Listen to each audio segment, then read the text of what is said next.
All right, my apologies if you can hear the lawnmower out back. If you can't, that's great. I needed to record this and I need to go do some work in a few minutes, so let's get this done. Now, France and the world seem to be recognizing what genocide really is. And what I mean by that is genocide is not just the massacre or the butchering of an ethnic or an ethno-religious population. Genocide is that plus the complete erasure of any knowledge of that culture ever existing. All right, so France ready to support protection of cultural religious heritage in Nagorno-Karabakh. Macron, this is the boss in France, for those who didn't know.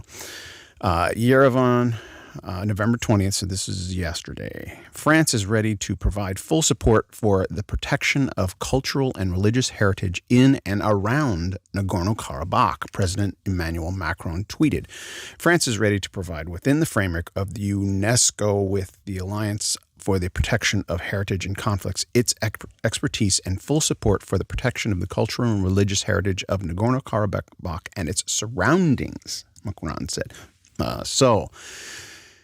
And its surroundings. I didn't actually notice that when I first read this, that, what does that mean? The surroundings of Nagorno-Karabakh, that means in Azerbaijan, acknowledging that this is ancient Armenian territory. All right, I'm going to read some more of this, but I want to show you some of these churches. Well, I'm going to show you one of the churches that is threatened because typically what terrorists do is they destroy anything that they perceive as, Islamic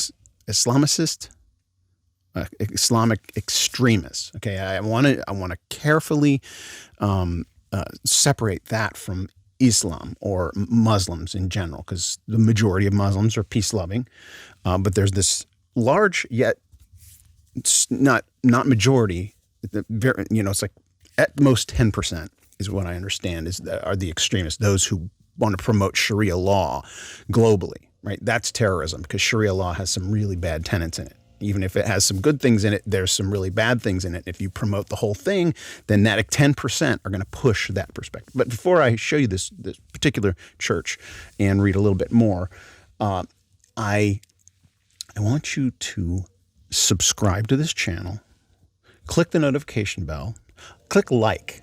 I'm getting likes, but you must hear that. That's the lawnmower. Somebody out there next door, or maybe it's somebody next door doing work. Sorry for that aside, and share this video. I'm just going to talk over this. All right, here we go. So here's the church. Putin highlights, okay, so we have Macron talking about it. Now Putin highlights protection of monuments and sanctuaries in Nagorno-Karabakh. And this, I shared a Facebook video in an earlier episode that had a priest standing in front of this particular ancient church, and it looks like three temples. But let me read this. The issue of protection of monuments and sanctuaries in Nagorno-Karabakh is very important. The involvement of UNESCO is highly demanded. Here, Armenian press reports, citing RIA Novosti, Putin said in a consultation on the Russian peacekeeping mission in Nagorno-Karabakh. I would especially like to speak about the protection of historical monuments and religious shrines, by the way, both Armenian and Azerbaijani monuments. This issue has an important human moral standard. I think that the involvement of UNESCO is highly demanded. We hope that UNICEF will help children and adolescents who are particularly vulnerable to the horrors of military conflict, Putin said. Vladimir Putin added that the Russian Foreign Ministry has instructions in all these directions. All right, so it's good it's talking about the cultural heritage of Azerbaijanis as well, if there are mosques and other historical sites in Azerbaijan around Nagorno-Karabakh. So it should be fair, right? We should be protecting any culture's history. And so that's, I'm in 100% agreement with that.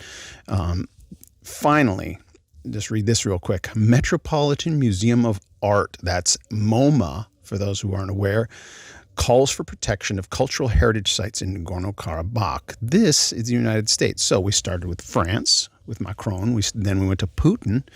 And now it's the United States. It's the American Museum of Modern Art in New York City. Boy, that's getting loud. Let me finish this. The leadership of the Metropolitan Museum of Art, New York, has issued a statement on the Armenian cultural heritage sites, Voice of America reports. The recent bloodshed and destruction of the Nagorno-Karabakh region is a global tragedy of grave concern to us all. In addition to our plea and hope for the violence to stop, as museum leaders, we urge that cultural heritage sites be protected. The Metropolitan Museum of Art is dedicated to preserving and exhibiting human creativity over 5,000 years from across the globe. As the organizer and host of the Armenia exhibition in 2018, which was the first major exhibition to explore the remarkable artistic and cultural achievements of the Armenian people in a global context over 14 centuries, we have watched in horror and sadness at the recent violence and bloodshed in the Nagorno-Karabakh region. We implore all those involved to respect these international cultural heritage sites which enrich our world and have survived for thousands of years. The loss of cultural heritage sites is permanent and is a grievous theft from future generations, the statement said. All right, so I love this because it's talking about the human experience. We as humans tend to make art, and adjust this camera a little bit. This is an ancient region, so any artifacts you find are signs of humanity. You know, animals don't make art, so humans are distinct. And to preserve the artistic nature, and as a Christian, okay, I'll throw this Christian aside in there, that the Genesis says that man and woman are created in God's image. And what does that mean? How are we created in God's image? Well, if God is the creator, we as humans are creators. We're artists. And art is actually the sign of a healthy culture. It's a culture that has all of its other issues pretty much taken care of. Not all of them, but we're able to feed our people, we're able to clothe our people, we're able to give them shelter, we're able to live in harmony together. Now let's think about things that are beyond just those necessities, and let's be artistic. Let's entertain ourselves or entertain each other. So it's a sign of prosperity and health, and to destroy those things is just like bass backwards. If you know that expression. All right, that's enough for this episode. Remember, subscribe and share and comment and click like and the notification bell. All of those things. All right.